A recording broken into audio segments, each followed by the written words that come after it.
स्वागत। एक महत्त्वाची बातमी समोर येते। अभिनेत्री लैला खान हत्येप्रकरणी आरोपीला फाशीची शिक्षा सुनावण्यात आली आहे। आरोपी परवेज टाक याला फाशीची शिक्षा देण्यात आली आहे। लैला खान सह कुटुंबातील 5 जणांच्या हत्येचं हे प्रकरण होतं। मुंबई सत्र न्यायालयाचा हा एक महत्त्वाचा आणि मोठा निर्णय समोर आलाय। आताची महत्त्वाची अपडेट आपण बघतोय। लैला खान प्रकरण चांगलंच गाजलेलं होतं। लैला खान सह घरातील 5 जणांची हत्या करण्यात आलेली होती आणि त्यामुळेच आता या प्रकरणामध्ये महत्त्वाचा निर्णय लक्षात आलेला आहे, समोर आलेला आहे। आरोपी परवेज टाकला फाशीची शिक्षा ठोठावण्यात आली। अधिक माहिती घेऊयात। सुनील सिंग आपल्या सोबत आहेत या सगळ्या संदर्भात माहिती देण्यासाठी। सुनील जी, काय नेमकी अधिक माहिती समोर येतेय, हे प्रकरण पण काय होतं ते सांगाल? बघा, हा जो प्रकरण आहे ते 2011चा आहे। बॉलिवूड ऍक्ट्रेस लैला खान होती, तिचं वफा म्हणून एक फिल्म आली, पिक्चर आली होती 2018 साली। त्याचे ते तिसरे म्हणजे त्याचे वडील होते आणि त्याची आईचे तिसरे पती, त्यांनी ह्याला पूर्ण लैला खान आणि तिचे पूर्ण परिवार, आई, बहीण, भाऊ आणि एक भाची होती, ह्यांना इगतपुरी बंगल्यामध्ये घेऊन जाऊन तिथे मर्डर केलं होतं त्यांचं आणि त्या मातीमध्ये पुरून ते पडून गेलं होतं त्यांचे स्कॉर्पिओ घेऊन। हे जेव्हा हे प्रकरण बाहेर आलं तेव्हा खूप गाजलं होतं, कारण एक बॉलिवूड ऍक्ट्रेस आणि तिचं पूर्ण परिवारच मारलं गेलं होतं, ते तुझं मर्डर झालं होतं। आणि मारणारा तर कोण, तर त्याचे तो म्हणजे चुलत काय स्टेप फादरच आहे असं ते निघालं होतं। पोलिसांकडे जेव्हा ही माहिती मिळाली तेव्हा त्यांनी शोध काढणं सुरू केलं। तेव्हा ती स्कॉर्पिओ जी आहे ती लैलाची आईचं, ते मिळालं होतं काश्मीरमध्ये। तेव्हा तसं त्यांना कळलं होतं की कदाचित हा परिवार काश्मीरमध्ये असेल। पण जेव्हा परवेज टाकला अटक करण्यात आली आणि त्याच्या विचारपूस झाली तेव्हा त्यांनी सांगितलं की मी त्या सगळ्यांना 6 लोकांना मारून टाकलंय आणि मारून त्यांना त्यांच्याच बंगल्यामध्ये गाळलेलं आहे।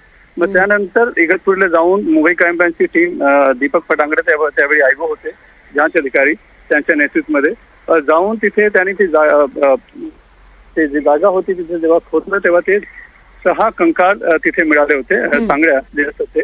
आणि त्यांचं मग त्यानंतर खटला चालू झाला आणि खटला चालू झाल्यानंतर आज 13 वर्षानंतर त्या केसमध्ये कोर्टाने परवेज टाकला फाशीची सजा सुनावली आहे। आणि ह्याच्यात एक आरोपी जो आहे तो साकीर वाणी, ज्यांनी त्याच्याबरोबर मदत केली होती, तो अजून फरार आहे। तो पण काश्मीरचा राहणार होता, तो कुठे आहे त्याचा अजून पत्ता लागलेला नाहीये।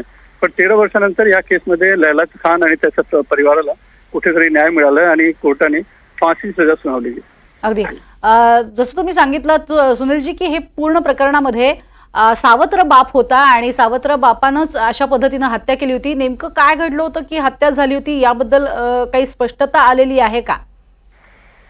ह्याच्यात बरेच पोलीसचे थिअरी आहेत इन्व्हेस्टिगेशनच्या वेळची। पण एक असं आहे की हे लैलाची आई सलीना पटेल आणि परवेज टाक यांची ओळख दिल्लीमध्ये दोन्ही कुठल्या एका पक्षाचे संबंधित होते आणि त्या पार्टीच्या संमेलनात त्या लोकांची ओळख झाली होती। तेव्हा सलीना पटेलने परवेज टाकला लैला, तिची मुलगी आहे, तिचा फोटो दाखवला आणि सांगितलं की माझी मुलगी ती ऍक्ट्रेस आहे। आणि त्याने परवेजला असं आवड होती की त्याला मॉडेल बनायचं होतं। मग त्याने सलीना पटेलने सांगितलं की हो मॉडेल बनवू शकते, त्यासाठी तिने त्याच्याकडून पैसे पण घेतले होते। पण नंतर मॉडेल पण तो झाला नाही आणि पैसे पण परत देत नव्हते, म्हणून तो मुंबईत आला। मुंबईत आल्यानंतर असं झालं की सलीना पटेलने घरातच त्याला ठेवलं, राहायला सांगितलं आणि नंतर त्याच्याशी लग्न करून टाकलं आणि घरात ठेवलं।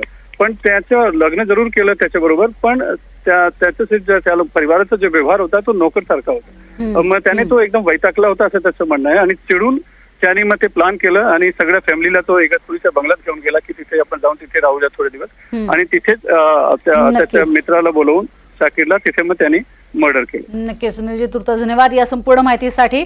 तर सापत्न वागणूक दिली गेली असा परवेज टाकचा आरोप होता आणि म्हणूनच त्यानं या संपूर्ण 6 जणांची हत्या केली होती। आता मात्र त्याला फाशीची शिक्षा सुनावण्यात आली आहे।